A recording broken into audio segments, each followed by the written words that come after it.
ভাই আমার বাসায় কিছু মানুষ আক্রমণ করেছে। বেশ কিছুদিন ধরে আলোচনার কেন্দ্রে মডেল মেঘনা আলম। কখনো কোরআন হাতে, কখনো পর্দা করে ধর্মের আশ্রয় নিয়ে, আবার কখনো খোলামেলা পোশাকে হাজির হয়ে রূপ পরিবর্তন করতেন। মেঘনার দিনের রূপ আর রাতের রূপ একদম আলাদা। ধর্মের দোহাই দিয়ে দিনে পর্দা করলেও মেঘনার রাতের রূপ চেনেন ধন্যাঢ্যরা।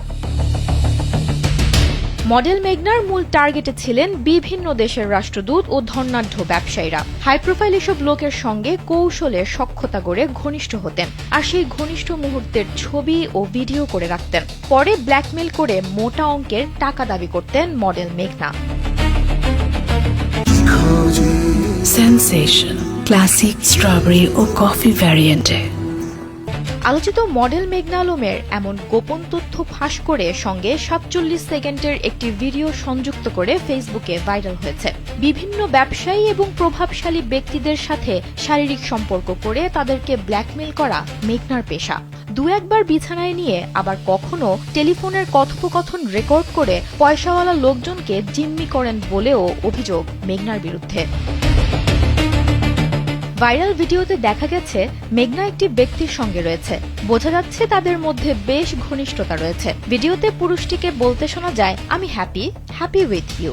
এরপরেই স্ট্যাটাসটির কমেন্টে তিনি টেলিগ্রামের লিংক যুক্ত করে দেন এবং বলেন বিস্তারিত দেখার জন্য। ভিডিওতে মেঘনা আলমের সাথে যাকে দেখা যায় তিনি ইডিসিএল এর এমডি সামাদ মৃধা। সামাদ মৃধাকে ব্ল্যাকমেল করে এ পর্যন্ত ১০ কোটি টাকা হাতিয়ে নেয় মেঘনা। সামাদ সর্বশান্ত হয়ে আত্মহত্যার পথে। তার অন্তরঙ্গ মুহূর্তের কিছু ছবি মেঘনা সংগ্রহ করে এবং পরবর্তীতে তাকে ব্ল্যাকমেল করে।